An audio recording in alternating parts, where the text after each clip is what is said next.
हमारा भारत वीरों का देश है, यहाँ वीरों की कमी नहीं है। ऐसे ही एक वीर के बारे में बताने जा रहे हैं जो 1965 के भारत पाकिस्तान युद्ध में अदना से गन माउंटेड जीप पर सवार होकर पाकिस्तान के अजेय समझे जाने 4 पैटर्न टैंकों को उड़ा दिए थे। उनका नाम है अब्दुल हमीद। आज परमवीर चक्र विजेता शहीद अब्दुल हमीद की पुण्यतिथि है। 10 सितंबर 1965 को पाकिस्तान के साथ युद्ध में शहीद हो गए थे। भारत पाकिस्तान युद्ध में उन्होंने आरसीएल गन से अमेरिका निर्मित पैटर्न टैंकों को ध्वस्त किया था। उन्हें मरणोपरांत परमवीर चक्र से नवाजा गया था। उन्हें याद करने वाले 10 सितंबर को उनके शहादत दिवस के तौर पर याद कर उन्हें श्रद्धांजलि देते हैं। इसलिए ये मौका है कि उनकी वीरता की कहानी को हम लोग जरूर जानें। वीर अब्दुल हमीद उत्तर प्रदेश के गाजीपुर जिले के धामोपुर गांव के निवासी थे। अब्दुल हमीद भारतीय सेना की 4th ग्रेनेडियर में सिपाही थे। 1965 की जंग छिड़ी तो वह छुट्टी पर घर आए हुए थे।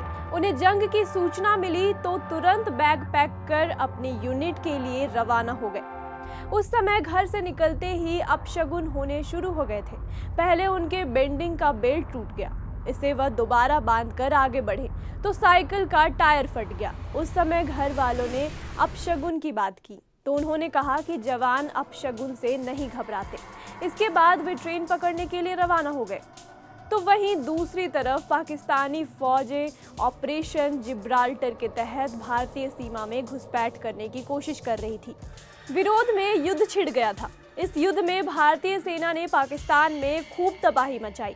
इसका जवाब पाकिस्तान में अजेय समझी जाने वाली पैटर्न टैंकों ने देना शुरू किया तो स्थिति बदल गई। ऐसे हालत में खेमकरन सेक्टर में तैनात अब्दुल हमीद एक अदना से गन माउंटेड जीप लेकर पैटर्न टैंकों का मुकाबला करने निकल पड़े।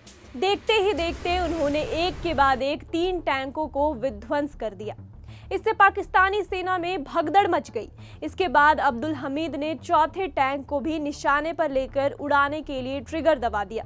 गोला उस टैंक पर गिरा भी, लेकिन उस टैंक के विध्वंस से पहले उसमें से भी एक गोला निकल चुका था जो अब्दुल हमीद की जीप पर आ गिरा और देश का ये वीर सपूत शहीद हो गया।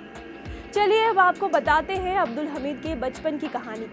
उत्तर प्रदेश के गाजीपुर जिले के धामोपुर गांव के पहलवान मोहम्मद उस्मान खलीफा और सकीना बेगम के घर 1 जुलाई 1933 को पैदा हुए अब्दुल हमीद एक दर्जी परिवार से संबंध रखते थे। उनके माता पिता भी चाहते थे कि वह पुश्तैनी काम करे, लेकिन अब्दुल हमीद को यह पसंद नहीं था। अब्दुल हमीद बचपन में चिड़िया को उड़ाकर साधते थे निशाना। एक दिन बनारस गए और फौज के भर्ती सेंटर पहुंच गए। वहां भर्ती चल रही थी तो वह भी लाइन में खड़े हो गए। क्योंकि हृष्ट पुष्ट थे इसलिए फौज में भर्ती भी हो गए। इसके बाद उनकी शादी हो गई और 4 बेटों के साथ उन्हें एक बेटी हुई। उनके छोटे बेटे जुनाद बताते हैं कि उन्हें पिता की ज़्यादा यादें तो नहीं है, लेकिन उन्होंने ये सुना है कि उनके पिता कभी बैठी चिड़िया पर निशाना नहीं लगाते थे। जब भी वे शिकार करते थे तो पहले चिड़िया को उड़ाते थे और फिर निशाना लगाते थे।